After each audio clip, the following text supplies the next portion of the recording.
So we actually have just come into this glacier lagoon here, and you can see the glacier actually melting into this.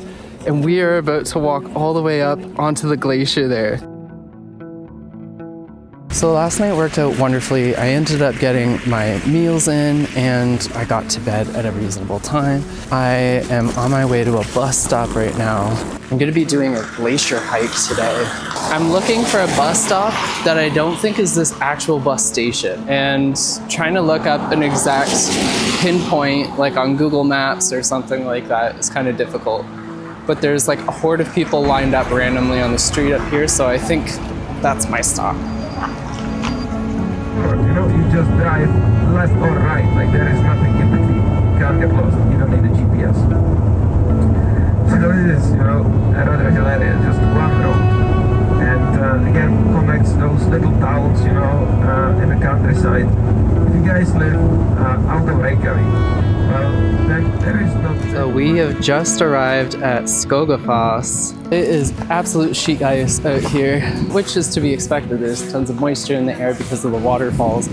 But I highly recommend, if you were ever to come out here, to have crampons. It is so slippery. So tiny steps, that's what it's all about right now. But these falls are just stunning.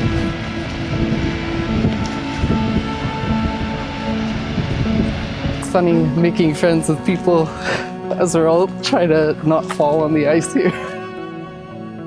So we're not too far from where the waterfall is, and we are headed back on the road. Got fitted for our crampons, and we're about to go hike the glacier. So I'm pretty stoked about that. Come back to the bus. So we take very quick break, just 5 minutes for a pee-pee.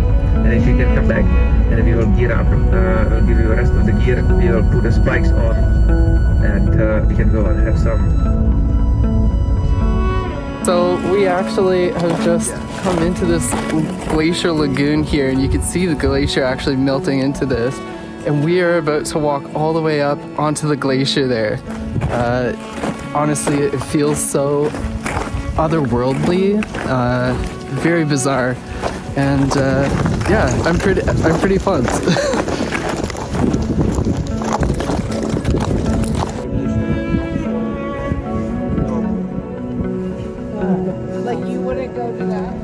So this trail we're just about to hike up, our guide said it's only kind of existed for 7 weeks because the way that a glacier shifts and moves, it's constantly creating new cracks, new pathways, and new trails that need to be established to take tour groups on. So here's the view from on top of the glacier. And all the way out there you can see the trail of people on the side. That's where we came from. And now we're up here on the glacier. Absolutely unreal. I don't know if my video does it justice, but you can like see through the ice we're stepping onto. This is the glacier. It's absolutely unreal that you can see through it. Our guide shared with us that when early Icelanders would cross the land in glaciers with their herds of sheep, they would come across these black pointed rocks. And when they would inevitably cross back over, without understanding the dynamic of glaciers, they would see that they had moved and then assumed that they must be the homes of elves and trolls, on the move just like them. Getting to hike across Sólheimajökull Glacier was an otherworldly experience. It's very easy to understand why this is used as a film location for films with otherworldly experiences such as Interstellar. Trailer 1. Before too long, we are back on the bus and headed to our next destination. We are now at Reynisfjarra, the black sand beach, and it is known very well for a number of things. One, it is a black sand beach, so it's pretty well volcanic ash. And then it's also got these beautiful salt pillars, which were part of the inspiration for the main popular church in Reykjavik. It makes them look like they're almost hand carved, and we can see them here as we get closer. Another thing that's really important to know about this beach is if you are ever here, do not get close to the water because they have what's called sneaker waves. So you'll see the regular tide, and then every once in a while there will be one wave that'll come in, and if it grabs you, you're pretty well taken out to sea and there's no escaping it.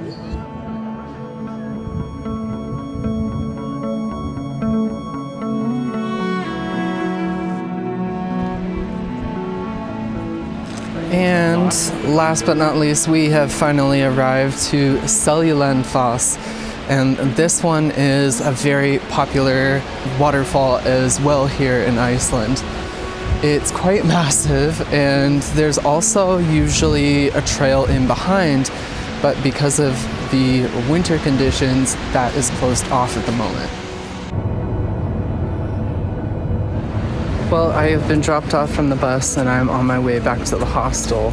But before I got back, I decided to pick up a traditional Icelandic hot dog. It comes with like dried onions. It almost looks like a gravy and mayonnaise. And yeah, I'm curious to see what it's like.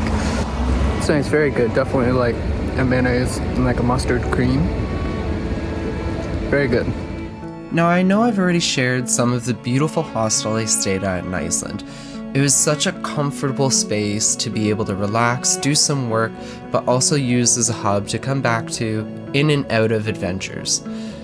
But I'm sure something none of you would guess is that at night it would often turn into a bit of a nightclub.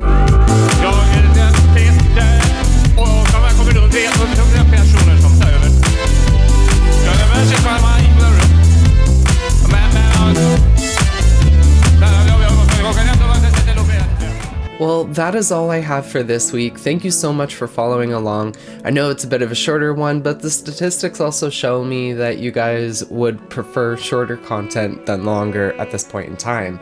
We'll see how that goes as things keep rolling in the future. I already have a bunch of footage processed from the rest of the Iceland trip, so hopefully the rest of Iceland will get up sooner than later for you guys, but we'll see how things go as it's challenging to edit while on the run. As always, until next time, be sure to keep your pencil sharp but your mind sharper.